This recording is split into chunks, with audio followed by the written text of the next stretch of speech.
Holy shit. Do I got some good news for you guys. We got 3 new fucking rearms. Honestly, I don't even know what to say. Like, Blueblood Elizabeth Pendragon. Look at these fucking daggers, man. Look at those wings. Look at that skirt. Anyways, Pendragon actually has had a pretty good update. I do like her a lot. No cost change at all. Ranger still pretty damn good, right? Basic attacks pretty much the same. Probably gonna get a little bit increased in that rearm update, right?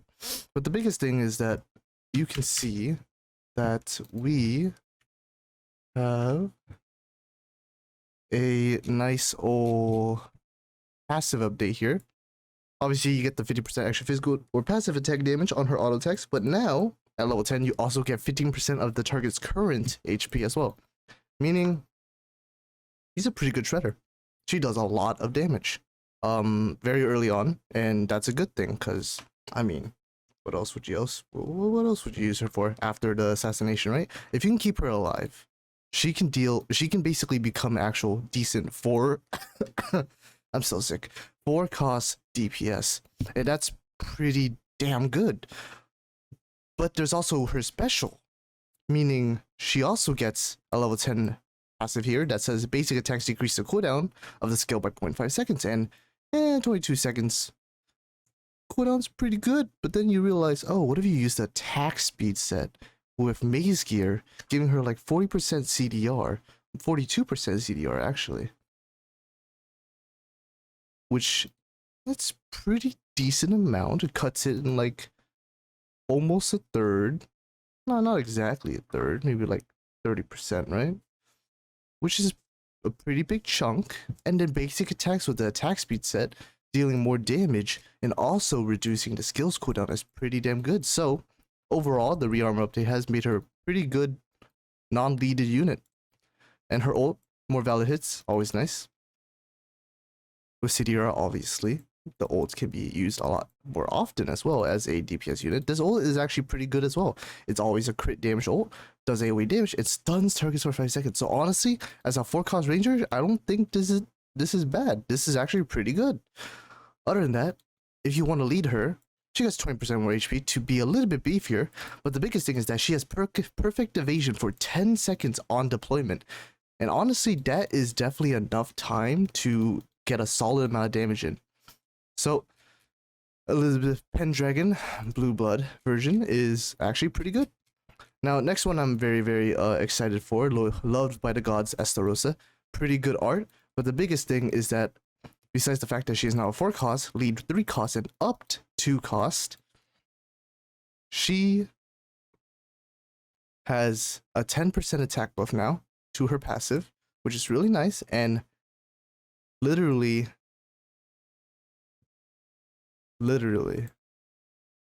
like, bro, like, you guys know how on deployment passive will activate, right? But the below 50%, all ally damage res 30% as well when deployed. But then you also have a 10% attack buff. So she's also a attack potion. She's an attack booster, which is very nice as a 2 cost unit or 3 costs potentially, right? Then you also have true damage at all times on her skill, which is a high DPS update. As you guys seen, there is an auto team that can get 12k on mod B with Esterossa. And also, this is a very viable pick now for Die 50. I will let you guys know why later. Very soon, actually. The ultimate is very nice, considering things.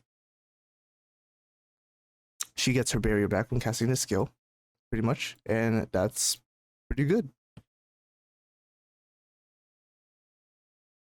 I mean, that's pretty much it. I mean, like, the ult used to just do damage, but now, like, you know, she gets another barrier back, so she's a little bit more tankier. But the lead skill, though, 20% extra damage. This basically gives her back the stuff that she got nerfed upon when she went to 4 costs. So now she is a very high damage unit with a high damage buff and immortality for 8 seconds.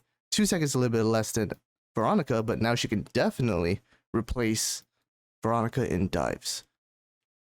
Other than that, another exciting one is Purple Haze Laura. She actually has a pretty nice update. Again, she is a nice non-leaded rearm unit. The reason why is because Pluto has now permanent perfect evasion. You cannot change this or prevent this. As well as the fact that you can now seal skills of damage units for 4 seconds. And also, Lauren Pluto, after ultimate, takes 20% reduced damage for 10 seconds after casting a skill. And if you want to lead her, she's a pretty nice debuffer. 10% attack speed. Debuff, my bad. You get a nice 10% damage res for her as well as Pluto. And attack speed debuff value is changed to 15% and minus 200 crit added to the permanent debuff. So a pretty decent debuffer now. So honestly, a pretty good update. Not gonna lie. Very happy about this. Thank you guys for watching this, and I will see you guys later.